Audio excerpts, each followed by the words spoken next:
good evening everyone. Hi. Hello. Hi everyone. Welcome to the night safari and to the creatures of the night presentation. Are you guys feeling good tonight? Yeah. What was that? Let's try this one more time. Are you feeling good tonight? Yeah. Much better. All right, now before we start the show, I have a few very important messages to share with every single one of you. So first up, I'm sure you can see we have 3 staircases. We have staircase number 1, we have staircase number 2, and we have staircase number 3. Now once the show starts, please do not move up or down the 3 staircases, because guess what? Animals will be coming out from all over this amphitheater. That's right, so please remain seated for the duration of the show. Now next up, many of our animals that come out tonight, they may be nocturnal, so sudden flashes or bright lights from your cameras may scare them, may startle them, and may disturb them during the show. This is a very important message, and we seek everyone's cooperation, so please make sure that all your flashes are switched off. Can we do that? Thank you so much, guys. You guys are great. Now, since this is a very important message, I want to try and get it across to as many people as possible. And the way that we're going to do that is by translating this message into a few different languages. Now, I beg you, please bear with me because I am not very good at this, okay? So we're going to start off with our Tamil-speaking friends. Do we have any Tamil-speaking friends here tonight? Any Tamil-speaking friends? Okay, we have one. Okay, we have quite a few. I apologize in advance. Okay, I'm very bad at this. Malay Vanakkam, Daiva Seda, Pugai Padam, Yedakam, Polada, Flash, Payan, Padata, Dirga, Nandri Vanakkam. I hope the message got across. Thank you so much, okay? Next up, do we have any Malay-speaking friends here tonight? Malay-speaking friends. Selamat malam, selamat malam. Tolong jangan menggunakan flash camera anda. Terima kasih.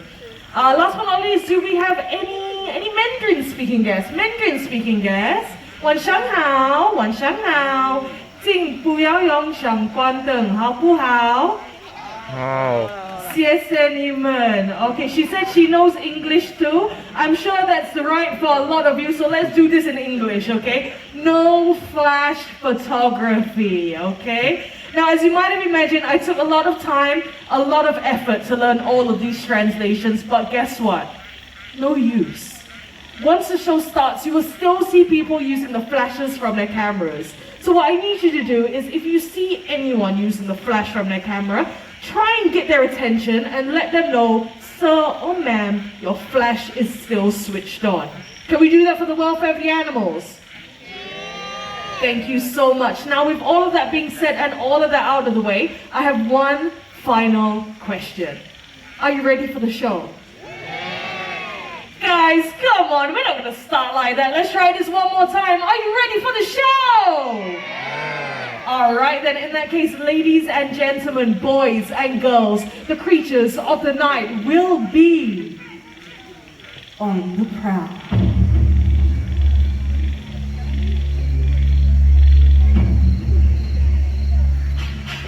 As night falls, 2 worlds, one of sunlight, the other moonlight, blend into one.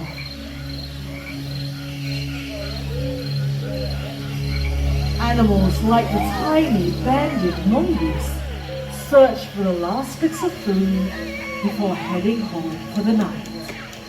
Digging with sharp claws, he searches for his favorites: insects, worms, snails, and eggs. When satisfied, he'll return to his big mongoose family and curl up in a safe burrow for the night. As daytime animals settle down to sleep, the forest comes to life. Hidden amongst the shadows, nocturnal animals emerge from the dark silhouettes of the forest. with a body striped to provide perfect camouflage, a fishing cat appears along the riverbank. These cats love to swim and dive underwater, and they wear a layer of short hair so dense that water cannot get through it. Fishing cats are rapidly disappearing due to habitat loss and poaching. They deserve our protection before this quiet hunter disappears forever. Ladies and gentlemen, welcome to the world of the night hunters. Now, I've often been asked, how do nocturnal animals survive? Well, all night creatures have unique adaptations for survival in the forest. For example, the binturong. There you go. Now, jet black in color, they are almost invisible at night. With excellent eyesight and quiet ways of moving through the dense forests of Asia, they're able to pounce on small animals easily. Now, another unique adaptation that these simics possess is their, wait for it, their long, powerful, prehensile tails, which enable them to climb on trees and hang from branches effortlessly. Now, this tail is incredibly strong because it is able to withstand the entire weight of our lovely binturong Aslan, and that weight would be about 14 kilograms. All right, up you go, my love. All right, back home you go. Let's see if he heads on back. Very good. Now, as you might see, as he's making his way along the branch there, he walks a little bit like a bear, and this gives them the name the Asian bear cat, due to their short stubby legs and bear-like walk. Very nice. Now, these binturongs, they're part of the civet family, and while they rely on their keen sense of smell for survival, other nocturnal animals rely on their acute hearing power. For example, the owls. Now, focus your attention over to my right-hand side. We have Perlin along with Oscar. Oscar is a Eurasian eagle owl, and they can be one of the largest species of owls in the world. As their name suggests, they can be found in Europe as well as some parts of Asia. Now, if you focus your attention over to my left-hand side, we have Shalini along with Midnight. Midnight is a Malay fish owl, also known as a buffy fish owl. They can be found in Southeast Asia, such as Indonesia, Malaysia, and even here in Singapore. Now, it has been said that owls are one of the quietest raptors in the world when it comes to their flight. Who agrees with me? Put up your hand. Who agrees that owls are really quiet when they fly? Let's see, a few hands. It's always mostly the children. You guys are absolutely correct. So for the rest of you, this is what we're gonna do. We're gonna demonstrate that flight. I want you to listen out, see whether you can hear anything. So right now, keep your flashes switched off. Focus your attention over to Midnight. Whenever you're ready, Midnight.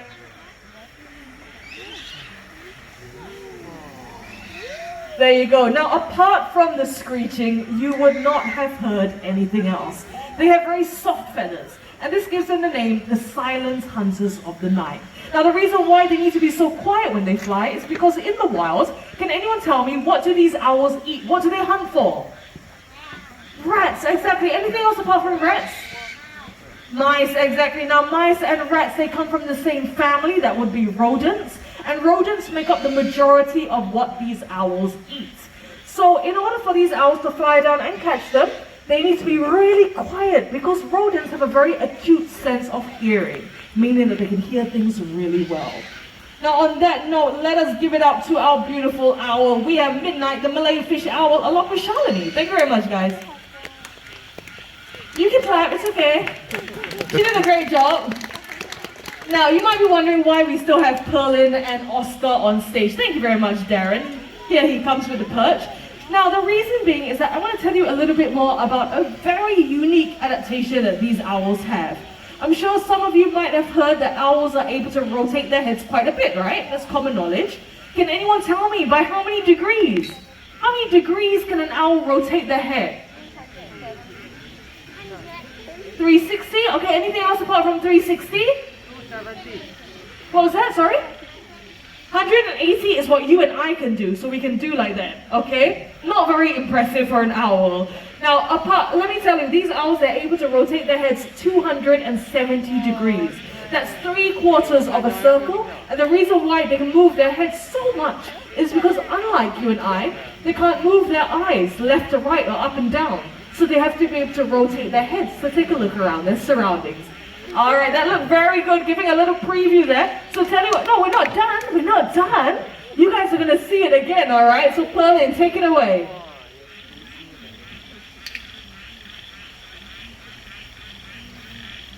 There you go, that's 180. And that would be 270. Very good job there, Oscar. Very nice. As you can see, these owls, they're able to do this because they have twice the number of vertebrae that we humans have. We have 7 neck vertebrae. For owls, they have 14. So that's why they're able to turn their head so much. Now, these owls, they have a very impressive wingspan. They can grow up to about 6 feet in length. Very impressive. Let's see if Oscar is going to show that off. Sometimes he does, sometimes he doesn't. Let's see if he does. If he does happen to flap those wings, try and listen out if there's any loud sounds.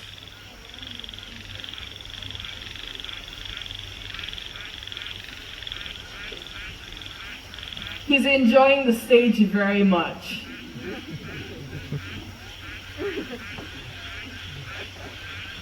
Gonna give him a little bit more time.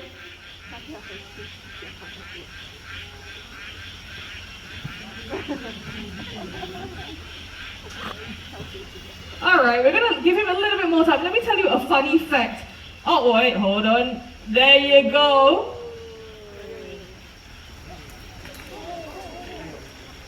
You can see a very powerful bird, and there was hardly any sound at all. So on that note, let us say finally goodbye to Oscar, the Eurasian eagle owl. Good job, Oscar. Good job, Pauline, the trainer. Thank you very much, guys. Going to be very strong to handle Oscar. And thank you, Darren. Thank you very much. Now, for our next segment, we have a very cute and adorable animal coming out to join us. One of my favorites, in fact. I'm not going to tell you what he is just yet. What I'm going to do is give him some of his favorite treats to find out on stage, but I will give you some clues as to what he is. Now, like I said, they're very cute, very small, native to the Sahara Desert, and they have really big ears. So try and think about it.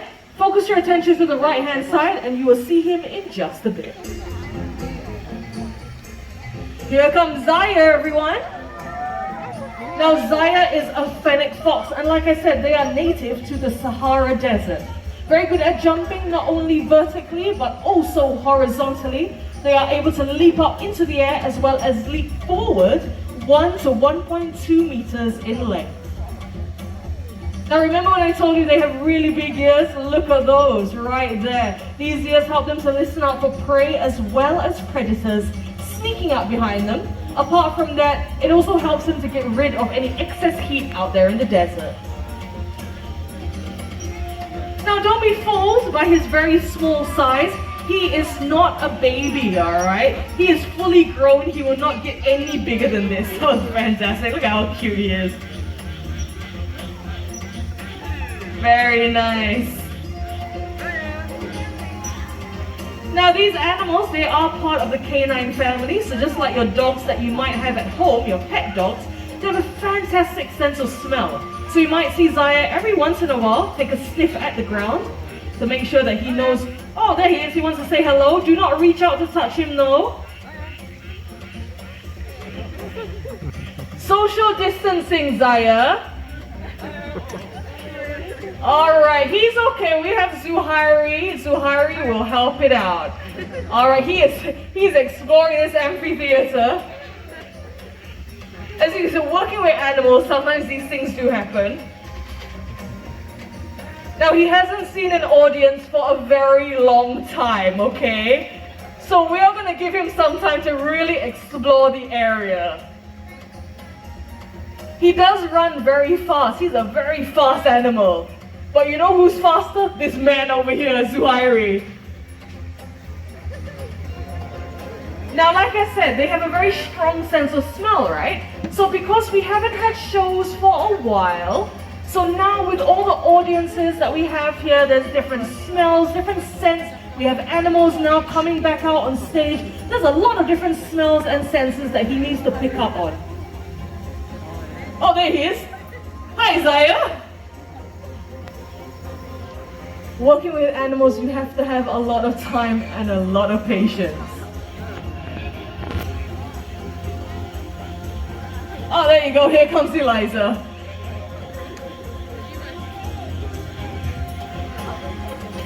All right, now let's just give it some time. We have to make sure that Zaya is safe. We're gonna ensure that we get him back home as soon as possible. We have a lot of people that are here ready to get him back home.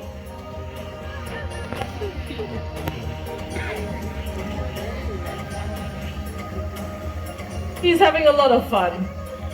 Oh, there he is once again. Now you can see how fast he is. He definitely keeps us on our toes. Now once again, if he does happen to run past you, do not reach out to touch him.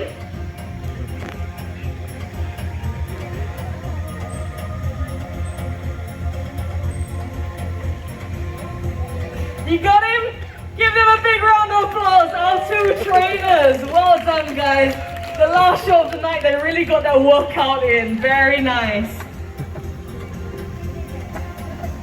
I think they deserve one more round of applause.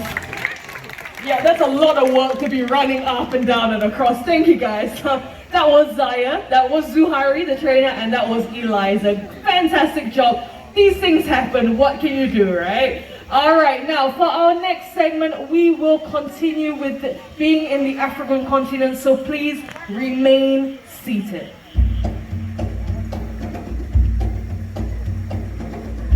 A famous hunter from the African continent. These animals possess a keen sense of smell, able to detect carcasses from many miles away. The largest of the hyena family, this is the spotted hyena. They have powerful jaws able to crush bones, including those of elephants. And with their excellent digestive systems, they're able to digest their entire prey. This includes the skin, teeth, horns, bones, and even the hooves. They're able to run for long distances in search of their prey, and this is due to the size of their large hearts. While hunting, they're able to take down prey often twice their size. This includes animals such as the buffalo.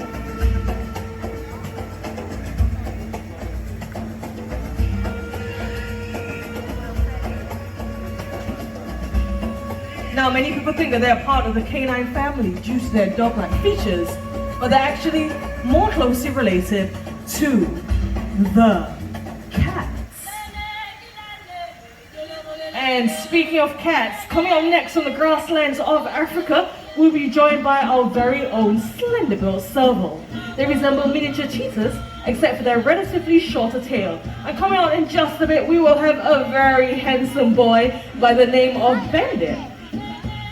Now this is Perlin. You saw Perlin earlier on with the Eurasian eagle owl. Once Bandit, our serval, is out here, take a look at the spots and stripes on his body. They differ from serval to serval, much like humans and our fingerprints. There he is, very handsome indeed. These animals, they have long, slender forepaws. This enables them to dig into burrows, hook at their prey, and pull it out to eat. But in my opinion, the most impressive thing of all will be their very powerful hind legs. This enables them to leap up into the air. Very nice. Thank you very much, Perlin. Thank you, Bandit. Now, if you happen to take a look at the back of Bandit's ears, you might have noticed that there are these black and white markings. These are known as ocelli, and they act as a natural deterrent in the wild, as they kind of look like eyes in the dark. As you tour around the night safari, you will come across many endangered animals, many of which are fighting a losing battle. Excuse me? Where did he come from? Over there. This is my very good friend. His name is Toffee, and Toffee is a white raccoon. Now, unfortunately, these raccoons are regarded as pests in many countries. This is not entirely their fault. Our towns and cities have come too close to their natural habitat, and as a result of the ever-diminishing forests, they have no choice but to come into our world to feed and to survive. So it kind of makes me wonder what it is that we humans throw away that may get their attention. So let's check out what we have inside this bin. We have some common everyday items that we see littered across the night safari every single night, such as tin cans, plastic bottles, and a paper carton. Now all of these things come from nature one way or another, and they all have one thing in common. They can be recycled. That's right. So come out right now. We have our recycling bin. Thank you very much, Darren. And of course, all of this trash would disappear if we start using things made out of recycled materials. Just like this very cute drinking bottle, which was made out of recycled plastic. This can be found in our retail stores. Now coming out in just a bit, we will have two sisters by the names of Bubbles and Bailey. They are Asian small-clawed otters, the smallest species of otters in the world. They have excellent eyesight both above and below the water. Here they come! That's Bubbles and Bailey, everyone!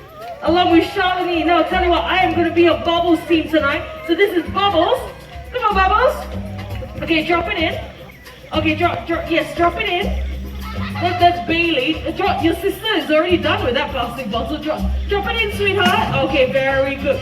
One more tin can to go. Let's give them some encouragement. They're doing a great job spreading a very important message. Very good, girls. It's okay. I clap for you, okay? Okay, drop it in. Okay, into the bit, just like you did just now.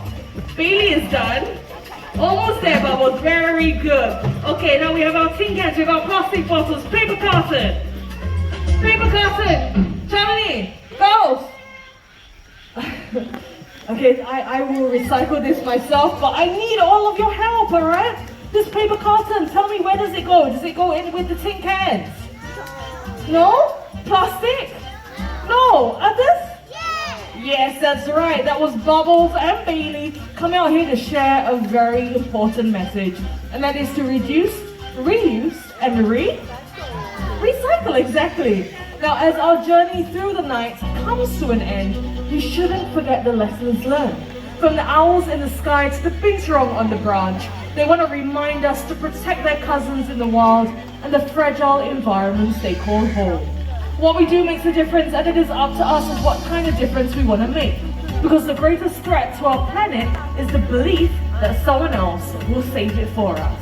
On that note, we hope you had a great night here tonight. My name is Kenzie. Stay safe, everyone. Thank you for coming. Take care. Bye-bye. Please remain seated and wait for our presenters or operation friends to call out to your row to exit.